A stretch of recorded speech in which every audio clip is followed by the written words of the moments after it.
Hello and welcome to another Atypical Philosopher video with myself, Jonathan M.S. Pearce. This is another walk through the front line for the morning of 21st of November 2022. I say morning, this is UK time, wherever you are in the world, it's whatever time it is. Okay, let's have a look at what's happened overnight. Well, the yesterday's numbers for, at least as far as Ukraine are concerned, some people ask me about figures for the Ukrainian losses.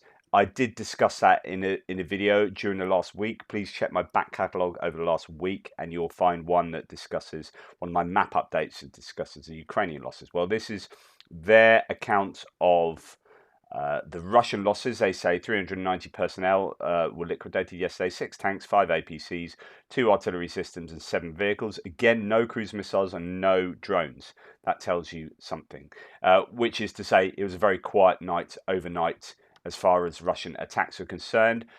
I believe there was some MLRS attacks on the Dnipro Oblast here, so that is sort of this region. I'm not exactly sure where that took place, just some claims about that. We'll get to that in a second.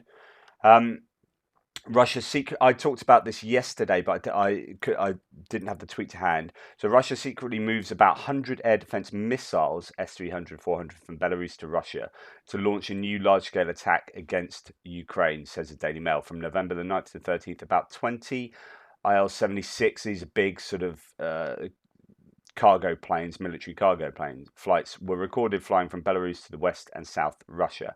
So they are, and indeed, those sort of missile attacks today could have involved some S-300, 400 missiles now being used really primarily as ground missiles, surface-to-surface missiles, rather which is their secondary mode.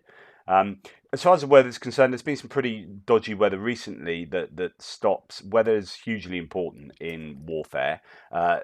Dry and warm weather during the days in the south and warmish weather with rain for the next 5 days in the north. The warm, dry weather in the south opens up for a bit better operational conditions. As I said, weather is important, so one is expecting better weather going forward in the next 5 days. You might see slightly more movement on the fronts. I don't know. We shall see. So this is on that point, Donetsk and Zaporizhzhia. There were no reports of Russian attacks in this section, which is unusual. I suspect Russians are preparing for an attack, and with the coming dry weather, I believe we might see some large-scale attempt by Russia to advance in the areas marked by the magenta arrows. So Defmon is saying that he predicts attacks south of Donetsk, maybe in the Marinka direction, Pavlivka direction, and up sort of towards the Zaporizhzhia Oblast from the south here, sort of between Melitopol and Mariupol. The Russians are claiming yet again that the Ukrainians are amassing forces in the Zaporizhzhia Oblast here. They've been saying that for an awful long time, and nothing's come of it. Makes you wonder why they're saying that if it's not true. And if it is true, then we might expect to see a Ukrainian counterattack, which we've been talking about for a long time, possibly down to Melitopol or Mariupol, or in between the two, and then coming down along the coast. So they're not making a big attack against these large urban areas, which would be very costly in terms of life and equipment. By doing that, by attacking down here, they'll be cutting off the rail connections to the west, and I think that would be hugely important. There have been explosions in Makhivka. That's not the Makhivka near Svatove. That's one in Donetsk. Explosions at fuel tanks. I mean, he said field tanks. He means fuel tanks in that area. So the Ukrainians are still busy with their HIMARS and other sort of rocket launch systems. This is the Russians attacking the Dnipropetrovsk Oblast 6 times last night with MLRS and artillery. Again, not these cruise missiles and not these drone attacks. Again, 3 communities came under fire. Nikopol, Mahanets, and Mirove, Homes. A boat, cars were damaged. Homes. What a douchebag. Homes, a boat, cars were damaged. So Nikopol and Mahanets are these places I've mentioned quite a few times. They're on this lake that is helping to cool down the nuclear reactor and whatnot here, but also part to do with The dam that's down here, Novikhovka, Nikopol, and Mohanets are very important industrial towns there. Okay, as we go on, let's have a look. So we're going to go up to the Kupiansk down to Svatove region to begin with, and then down to Kreminna. There is activity around Kuzmivka that I've talked about over the last week, and news that a town has been liberated. But this is a town, Sinkivka, that I've had under Ukrainian control for pretty much a month. And this then leads you to start to question what the word sort of liberated means, really. So Sinkivka, Kharkiv Oblast is visually confirmed under AFU control. We never had visual confirmations from the area north of Pavlivka, but it was assumed that AFU controlled the area to some extent for a while. Also, Hryanivka is reportedly under Ukrainian control, but we need confirmation. So this is the idea that people, I've had this as the line up in this northeastern area from pretty much to the east of Kupiansk and to the northeast for some time. Like, I haven't changed this line for ages, and Sinkivka has been in Ukrainian control as far as I'm concerned for, I don't know, 2-3 weeks more. Same with this other small settlements up here, but then eventually you get visual confirmation. So you get some videos of this, and then you're like, okay, yeah, it definitely is under Ukrainian control. So this isn't like they've taken anything. It's just there's finally some kind of video evidence of these places that we haven't seen before. But again, the question is, what does liberated mean? Does it mean that some people go into a pretty much decimated town and move around there, and maybe they go out again? Is that now liberated? What if no one's there on either side? And so, we can talk about definitions there. Okay, going further down south a little bit, Berestove.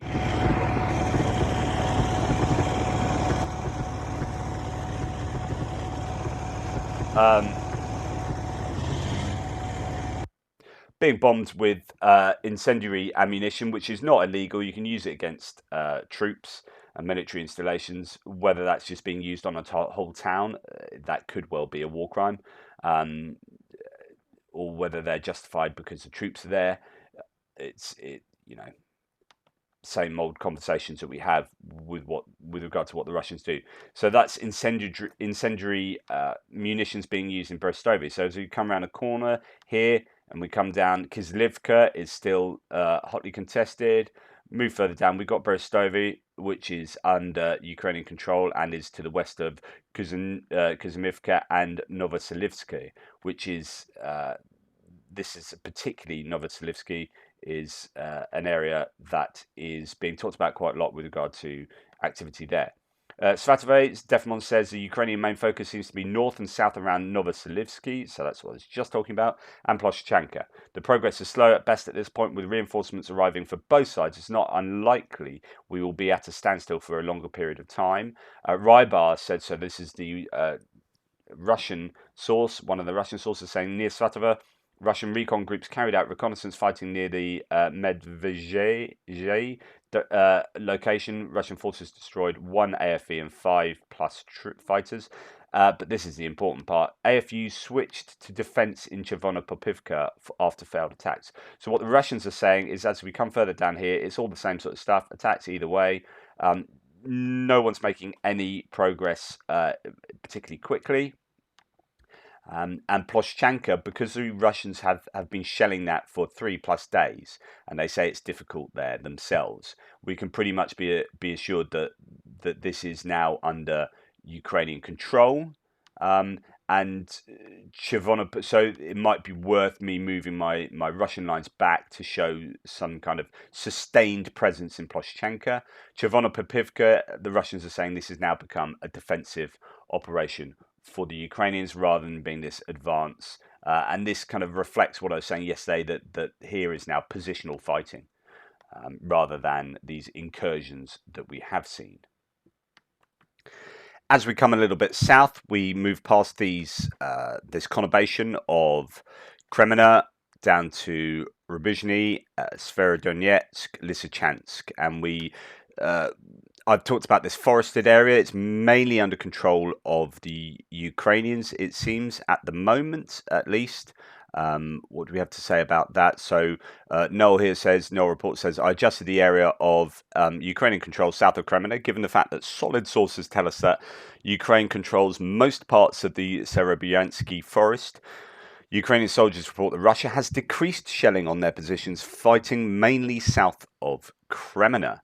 And Defmon here says in that same area, Sversk, the Russians have stepped up activity in this area. So that's interesting. He's saying that less shelling. Now Defmon's saying stepping up the activity in this area. I believe this is to interfere with a potential Ukrainian attack on Kreminna from the south. Russian key position here is Verknokomyanka, which provides plant of cover and vantage points with open downhill terrain to the west. And I'm just going to explain that in a second, but let's just have a look at what he says. So as it's downhill towards here, but actually downhill around this area, and actually here you can see this is a slight terrain map, so topographical map. This is a river floodplain here. So as it comes around there, this is flat, and then you've got a bit of uphill here, and then you've got another river another river valley, if you like, or quite a gentle valley around here, so lower area around here. So there's high ground here, and there's also high ground here. He's saying that the Ukrainians might be attacking through the forest up here to the south of Kreminna. I've talked about how that's quite difficult to negotiate those rivers and oxbow lakes and fairly marshy land. It could be over the winter time that gets easier to traverse. Bilohorivka is the scene of a lot of attacks, and around these two places here and just a little bit further south. Let's have a look on my map.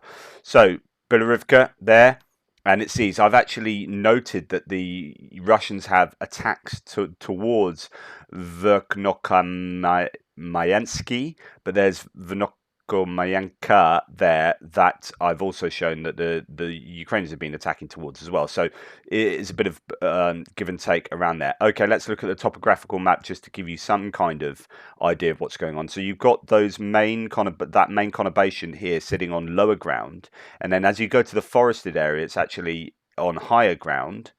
And Bilohorivka here sits in a smaller sort of river valley, with the higher ground to the east and higher ground to the west. And so actually it's going to be quite difficult for the Ukrainians possibly to attack towards here. So if you think about it, this is so this is all lower ground here, sort of through there, and if they want to attack towards this direction, towards the east, it's about going onto higher ground, which makes it more difficult, and the Russians will have the ability to have greater range on their artillery and whatnot. Now, there is some claim that Svatove-Kreminna is under Ukrainian control with the 54th mechanized, is it? Let's have a little look. I don't know if I've still got that up. I don't actually trust the claim that this is under Ukrainian control, but I have seen it in a couple of places. Anyway, lots of activity around here, but it will be difficult for the Ukrainians to move east with any great ease due to the topography of that area, unless they move up down along this river valley.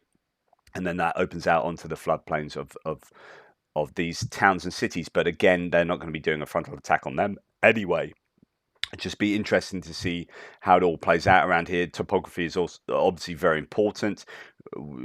Difficult to fight uphill, and where you have artillery concerned, it's very important to place them in areas where they get the greatest range.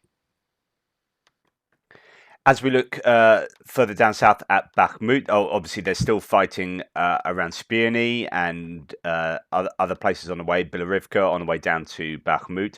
Bakhmutsky and Solidar. No changes of territory there. Indeed, here's one, probably a Russian source. You can tell by the spelling of their names. No territorial gains by Wagner Group since last week, but very intense fighting. Heavy Ukrainian losses, they say, reported by several sources. There are also very heavy Russian losses reported by many. as Defmon says, Bakhmut, increased intensity in this area today after a calmer period. The Russian attempts to assault head-on in Bakhmut is complete madness, in my opinion. There was a video released yesterday with about 25 to 30 dead Russians at the Bakhmut approach. I saw that. There are lots of that's gone pretty viral about just showing littered bodies, Russian bodies, on the way into Bakhmut. It's pretty horrific stuff. So this is a topographical map of Bakhmut. So this is Bakhmut here. You can see it sits in this valley and it goes up to Bakhmutsky and Solidar up there. And this is a scene of fighting because you can attack from the east fairly easily downhill and you have your pop shots at Bakhmut, but also the Ukrainians on the west have these positions on higher ground still where they can do counter battery fire, and Bakhmut is sort of caught in the middle as both sides are on elevated positions to the east and west, and that river valley goes up north and comes further down south as well. And then we have Klishchivka and other places down south here, and this is where all the fighting is in the attempt to encircle Bakhmut. But just a bit of interest in the topography there, hopefully for you. So no map changes. Russia's attack from Zaitsev, taking heavy casualties, according to no reports. It's visually confirmed that Russia used incendiary ammunition. That's not for the first time there. Main areas of fighting are Yakovlivka, Opytny, Ivangrad, Mayorsky, and Solidar. So all the same, but attacking from Zaitsev, which is here, attacking towards Klishchivka. So that is the scene of quite a lot of fighting, and I'm unsure whether to move my Russian line forward there. But that's Bakhmut for you. I've adapted my map in Mayorsk to show that Russians control the main railway station, but the Ukrainians are still holding on in the settlements of Mayorsk, just to the north of the train station. And then we come down to Avdivka, which is, the same again there. Intense fighting north and south. I've changed my map to show that the Russians now have Opytny under their control and they're moving closer to Avdivka, but of course that's easier said than done. It's very well defended in Avdivka as it is in Bakhmut, and it's all about Vodyany, Pervomaysky, and down here Nevelsky. I've heard no news on that front either, so we'll just come down to look at further positions. Actually, just before I do it, it's worth saying this. So Avdivka is, as you probably know, and if you don't, I'm going to tell you, is right next to Donetsk. So let's go back to our main map here. Donetsk is this large city here, right on the 2014 annexation front line, and Avdivka is so super close to Donetsk. What that means is that, and I haven't really reported this, but Donetsk gets shelled every night pretty much by the Ukrainians as they hit strategic targets within the city. So I just don't show you, but there are always reports in the morning saying, well, this thing is smoking in Donetsk, this thing is smoking in Donetsk. So they are always attacking Donetsk, the Ukrainians. Well, actually, this Russian source says Donetsk, Opytny, a village north of Donetsk, fully cleared by the Russian and former LPR troops. So that's what I've shown you. Donetsk city under heavy shelling by the Ukrainians. Absolutely always is. And then we come down to Vuhledar and Pavlivka. So Pavlivka taken by Russian earlier this week. Ukrainian counter-offensive, or last week, counter-offensive failed. The Ukrainians have fired 12 missiles at the, I don't know whether that's the Zaporizhzhia power plant. The Ukrainian plans to amass 25 to 40,000 men in an attempt to break through to the Azov Sea coast. So this is what I was telling you earlier, counter-battery duels between the two sides. So really not a lot of change again here. Ukrainians attacking towards Solodki, apparently, and Pavlivka still a pretty awful place to be. It could be that the Russians control most of it, some of it, half of it. Who knows? It kind of goes backwards and forwards. There are multiple claims along those lines, and that's what's going on there. Let's move to Kherson. There's a few things I meant to say yesterday that I didn't say as pertaining to Kherson. So let's get that correct on the map. Here we have the left bank, or the south of the Dnipro River, and the right bank, or the north or even west of the Dnipro. Dan, just before I go on to Kherson, I forgot this, which is from No Reports, talking about Pavlivka, Vuhledar Pavlivka. Pavlivka is also turning into a mass grave for Russia. The 72nd Mechanized Brigade destroyed a recon unit that has fire control over all entrances. Russia is stuck and has fire control. So they are. The Russians are penned in Pavlivka, as according to this source. Russian forces tried to flank the Ukrainians via Mikhailivka. Fighting is ongoing. So to the east of there, they're trying to flank, but without too much success.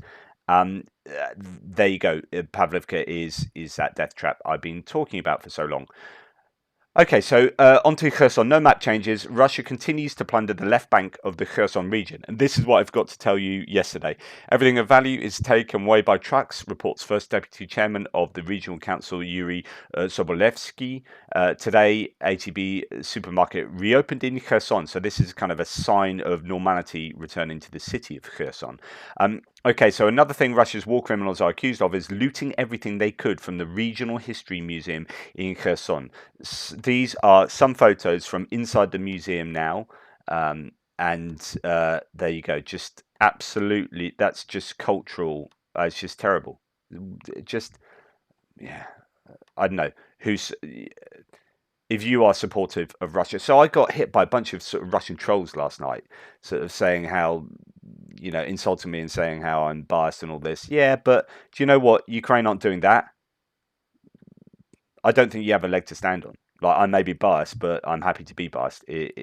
And here again, Russians stole all the ambulances from Kherson. The city finally has emergency vehicles again, so they've been given ambulances because Kherson had all their ambulances stolen. In fact, there is loads of evidence to say that that Kherson to the right bank on the left bank of the Dnipro. So around here, that I think I mentioned about hospital in, I think, Novokakhovka, that's had all of its equipment basically stolen and moved deeper into Russian occupied territory, into Crimea. They have looted everything around here, and they continue to loot everything around here, and it's an absolute disgrace. But there you go. So it's great that other countries and elsewhere in Ukraine are providing Kherson now with the means to provide emergency services.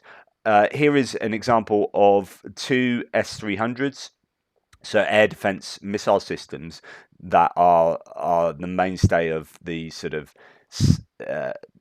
network of air defenses that Russia have, and the radar system there blown up apparently by is it not there?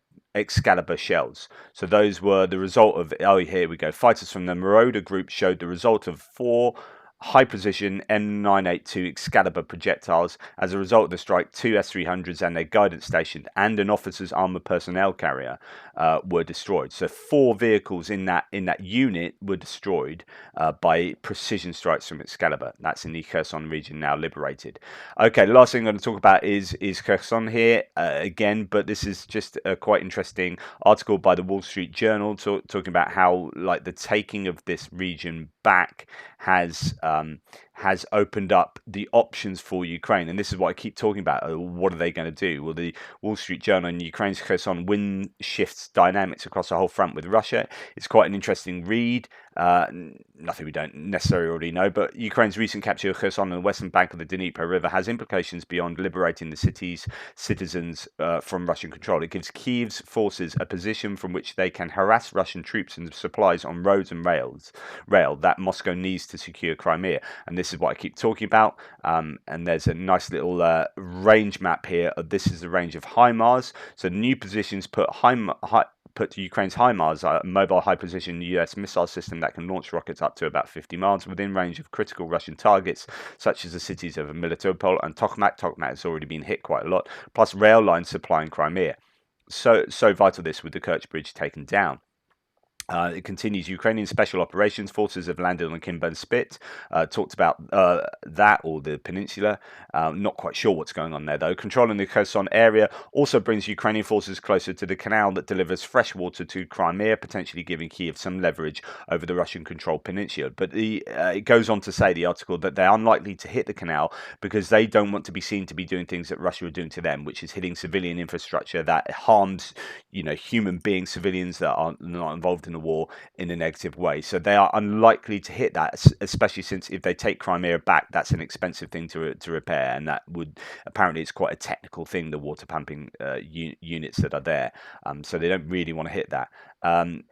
So yeah, the Kerch Bridge, apparently the Russians say they're going to have the road bit finished by December the 20th or whatever. UK intelligence sources are saying, nah, it's March maybe for some parts and September really. So unlikely that that's going to happen if you believe the Western intelligence services rather than what the Russians say. There's talk about, the Russians piling in